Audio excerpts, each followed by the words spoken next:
The voice of the Toledo Walleye, Matt Melzak, joining us in studio. Matt, always good to have you in. Good to have you back, Dorian, after your big respite. Thank you so much. I'm refreshed and ready to go. Much like the Toledo Walleye we're looking over the last week, winners of 3 of their last 4, 2 of those wins coming on the road. Yeah, it was a busy week for Toledo after they had kind of a respite with just the 2 Winterfest games over the previous 2 weeks. Good amount of off time there, chance to kind of recharge the batteries, and then go right into a 4 games in 5 days with 3 of them on the road. But started off with a bang, the 7-2 win at Fort Wayne on Wednesday night. When we saw a Walleye record get tied in the fact that Brandon Hawkins had 5 assists in that game in a single game that had only been done one other time in Toledo Walleye history. So a nice start to the week. And then a come-from-behind win in Kalamazoo there on Friday night, down 2-1 going to the third, score 3 straight goals, win that game 4-2. And we can throw out Saturday. Toledo didn't do anything, didn't score a goal until 12 seconds left in the game, lost 4-1. But then they come back again on Sunday and win that game in overtime over Fort Wayne 3-2. You know what? Anytime you can get 6 out of 8 points in any stretch, that's something that Dan Watson would take in a heartbeat. We probably should talk about Randy Gazzola, who had the game-winning goal in overtime over the comments last night. That's the 3rd time this season he's had the golden goal.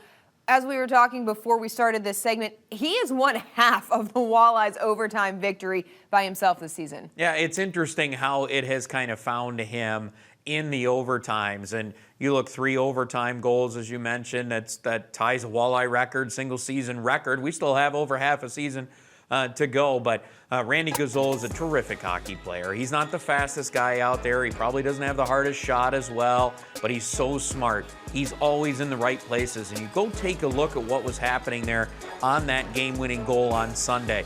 You watch Mitchell Hurd going behind the net. What does Randy Gazzola do? He starts to creep in to get between the circles. It was just a smart play. He creeps up a little bit. Now all of a sudden, as that puck gets knocked off a Hurd stick, he's in a prime position to let a shot go. He's got it for his forehand, fires, and finds the back of the net with a quick snapshot there. Catches the goalie off guard a little bit because of the fact that Hurd has his back to the goaltender. He's not expecting that shot right in that spot, and it paid off for a game-winning goal. You watch his game winners this year. You go back to Greenville, same thing. He's not blowing it by a goaltender, but he's smart, and he's always in the right place, it seems like, all the time. He doesn't get beat.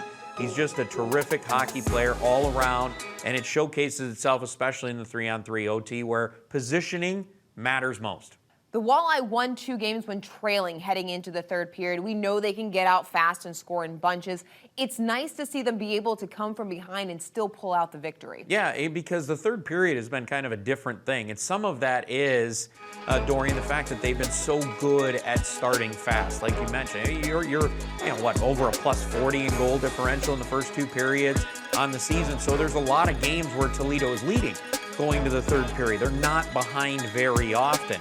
And, one time this year they had come back to win before this week. All right, Matt, thanks so much. The Walleye next in action on Friday when they hit the road and go to Kalamazoo before returning home on Saturday against Fort Wayne. Of course, you can watch that game right here on BCSN.